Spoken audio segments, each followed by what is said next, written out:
जो राहत मिल रही है उस पर सियासत हो रही है और यह सियासी राहत बनती जा रही है। लेकिन सवाल यह है कि के न्यूज ने जब इन तस्वीरों को सबके सामने रखा है और मुख्यमंत्री अखिलेश यादव ने भी कहा है कि फौरी तौर पर जो भी अव्यवस्थाएं हैं उसे दूर किया जाएगा, लेकिन कब तक? क्योंकि ये बात हमेशा रहती है, सरकार की तरफ से बात हमेशा आती रही है। समीर शमसी साहब, आपको लगता है कि अब सरकार जागेगी?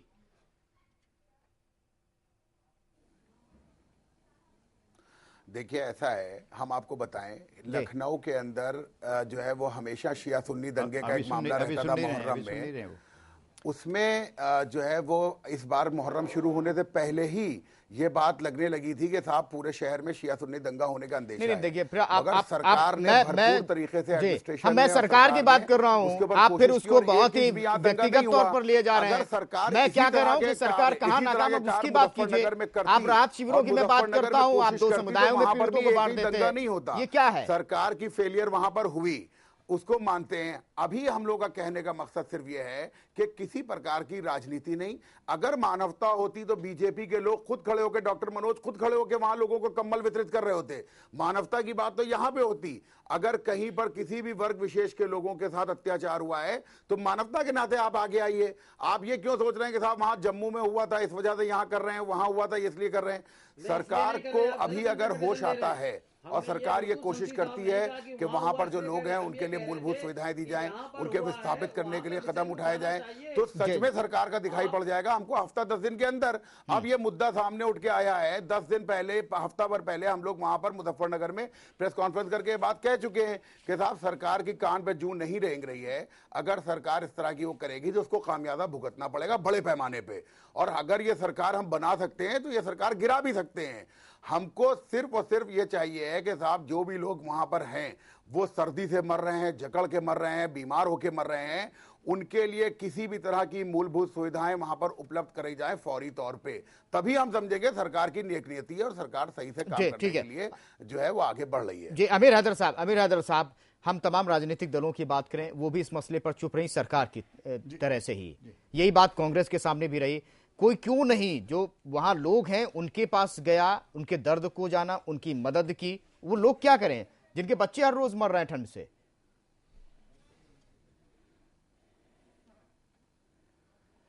मेरे हिसाब से गवर्नमेंट को इस पर एक्शन लेना चाहिए जल्दी है। और मेरे आपने जो ये दिखाया है न्यूज, मैं समझता इसका रिएक्शन होगा और लोग इस गवर्नमेंट चेतेगी। ये वार्निंग है एक तरह से गवर्नमेंट के लिए। आपने बड़ा काम किया है और इस वक्त ज़रूरत है इंसानियत को बचाने की। और ये परंपरा अगर शुरू हो गई, दबंगों ने भगाया एक जगह, जंगल राज आ जाएगा फिर कि जहाँ बहादुर लोग हैं, वो बदमाश लोग हैं या वो दबंग लोग हैं, वो उसको भगा देंगे, वो बेचारे मकान और घर छोड़ के चले जाएंगे। तो मैं समझता हूँ ये परंपरा नहीं बननी चाहिए, इसको रिपीट नहीं होना चाहिए, इस पर सियासत नहीं होना चाहिए। सख्ती से गवर्नमेंट को इस पर एडमेंट होकर गवर्नमेंट को एक्शन लेना चाहिए, मेरी राय। जी, मोहम्मद राशिद साहब, क्योंकि आप वहाँ कैंपों में गए हैं, वहाँ स्थितियाँ देखी हैं, सरकार तो वहाँ नहीं देख पाई है, लेकिन क्या क्या ऐसी बहुत अहम जो ज़रूरतें हैं लोगों की, चाहे वो ठंड से बचने की बात हो, चाहे उनके खाने पीने का इंतजाम हो, जो उन्हें फौरी तौर पर इस वक्त सरकार दे सकती है और कितना चल? देखिए, सबसे ज़रूरी तो वहाँ फिलहाल अभी जो सबसे ज़्यादा ज़रूरी है वो ये है कि वहाँ सर्दी ज़्यादा पड़ती है, वहाँ पे उनका प्रॉपर इंतजाम होना चाहिए। उनके जिनके घर टूट गए हैं, जला दिए गए हैं, उनको पूरा एक सेटल कराने की गवर्नमेंट को कोशिश करनी चाहिए। और अभी मैं हमारे आमिर साहब जो भी हैं और हमारे मनोज जी हैं, हम इनसे गुजारिश करेंगे जब कभी ऐसे नेशनल एक इशूज बन के आते हैं तो तब हमें नेशनल इंटीग्रेशन के तौर पे सोचना चाहिए। हमें पॉलिटिकल इशू से थोड़ा ऊपर बढ़ के आना चाहिए। साहब सर्दी आ रही है, इसमें बच्चों के लिए, छोटे छोटे बच्चों के लिए बड़ी प्रॉब्लम होगी। मैं वही कह रहा हूँ, मैं सर वही आपसे आपसे मेरी गुजारिश यही है कि हम सभी लोग, चाहे वो किसी पॉलिटिकल पार्टी से ताल्लुक रखते हो या ना रखते हो, समाज के हिस्सा है, हम सभी लोग एक साथ मिलकर के अगर आगे आते हैं और वहां कुछ अपने लेवल से कुछ करने की कोशिश करेंगे, ज्यादा इफेक्टिव होगा। सरकार कर रही है, नहीं कर रही है, इससे कुछ हल होने वाला नहीं है। सरकार को करना होता अब तक कर चुकी होती।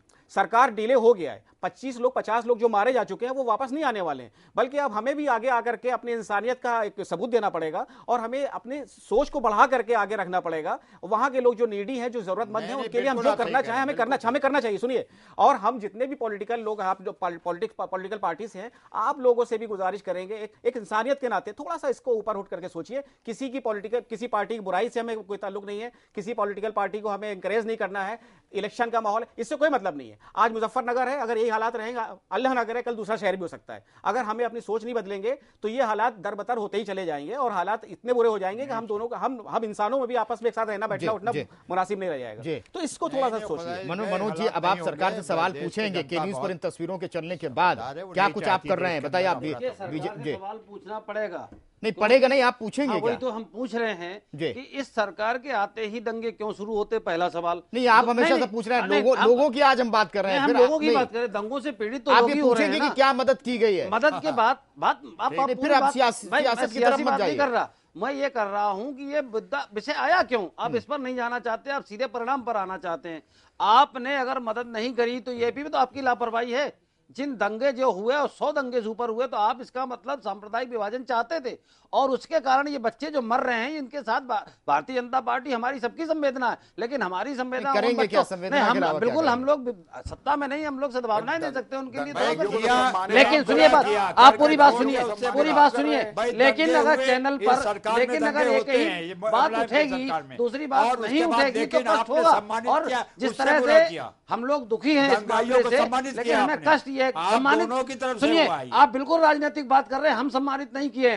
सम्मानित सरकार ने मौलाना नजीर को किया है, हवाई जहाज से बुला के। वो सवाल ही नहीं है मनोज जी, मनोज जी वो सवाल ही नहीं है अभी। अगर इजाजत हो तो एक बात कहना चाहूंगा, आता हूँ नहीं, आप पूछेंगे सरकार से, आप ये सवाल पूछेंगे कि ये तस्वीरें दिखी, के न्यूज ने दिखाई, वहाँ हालात कैसे हैं, आप सरकार से ये सवाल पूछेंगे मनोज जी? आप बीजेपी के प्रदेश प्रवक्ता हैं, बताइए। पूछेंगे सरकार से, ये भी पूछेंगे, ये पूछेंगे, लेकिन ये भी पूछेंगे कि जिनका दर्शन टीवी पे आप नहीं करवा पा रहे, जो लोग इन टेंटों में नहीं है, उनका सवाल भी पूछेंगे हम पूरे प्रदेश का सवाल पूछेंगे, केवल यही नहीं पीड़ित हो रहे दंगे। अमीर हैदर साहब, आप ये सवाल पूछेंगे क्या राजनीति से ऊपर उठकर, इंसानियत को लेकर? अभी प्रदेश सरकार उठा लेगी, जान अमीर हैदर साहब की पार्टी से उनको। विकास जी, अमीर हैदर साहब, आप हमें सुन पा रहे हैं क्या? नहीं जी जी, आप ये सवाल पूछेंगे सरकार से इन तस्वीरों ये चलने के बाद, के न्यूज पर ये तस्वीरें दिखने के बाद हालात कैसे वहां के, सरकार से आप सवाल पूछेंगे? आपकी पार्टी पूछेगी प्रदेश में? जी बिल्कुल। क्या ये आपने दिखाया है, जाहिर है इसका रिएक्शन तो हो गई। एक आपने अच्छा काम किया है, इससे पब्लिक चेतना आएगी और उसके बाद गवर्नमेंट भी जागेगी, सब जागेंगे, संस्थाएं भी जागेगी, समाज सेवी संस्थाएं भी बढ़ेंगे। जी चलिए हम उम्मीद करते हैं कि लोगों का दर्द। जी विकास जी, एक बात मैं पूछना चाहूंगा। अभी जो एक अच्छा डिबेट हो रहा था उसमें हमारे भाई जो बैठे हमारे मनोज मिश्रा जी, उन्होंने एक बात की है जो बीजेपी और कांग्रेस सारी पार्टी की बात नहीं, उसकी बात नहीं कर रहे। एक छोटी सी बात आपको याद होगा, आज से 5 महीने पहले की बात है, बहुत पुरानी बात नहीं, 5-6 महीने पहले एक प्रलय आया था उत्तराखंड में। अगर आप थोड़ा ध्यान दें तो उस वक्त नरेंद्र मोदी जी ने स्पेशल चार्टर विमान बुलाया था और वहां के लोगों को बुला करके वापस लेके गए थे वो। तो क्या नरेंद्र मोदी जी सिर्फ अपने उन लोगों के लिए ये काम कर सकते थे? नहीं, मैं माफी चाहता हूँ, मैं माफी चाह रहा हूँ, मुझे मजबूरी में कहना पड़ा, समय की कमी है। मुजफ्फरनगर में बीजेपी ने इस तरफ समय की कमी है। बहुत बहुत शुक्रिया। बीजेपी चाहे एमपी साहब हमारे साथ लगातार बने रहे, सामाजिक कार्यकर्ता सकती थी, हमारे साथ बने रहे, कांग्रेस से लगातार आपका भी बहुत शुक्रिया। डॉक्टर मोहम्मद राशिद साहब भी हमारे साथ लगातार बने रहे, आपका भी बहुत बहुत शुक्रिया। सवाल यही है कि लोगों का दर्द बांटना कौन चाहता है? क्या सरकार अब इन तस्वीरों के बाद जागेगी? क्या लोगों की फौरी मदद हो पाएगी? क्या अपनों को खोने वाले परिवार अब ये आश्वस्त हो पाएंगे कि सरकार अब कम से कम ठंड से उनके बच्चों को मरने नहीं देगी? ये सवाल जरूर है, ये दर्द जरूर है। नमस्कार।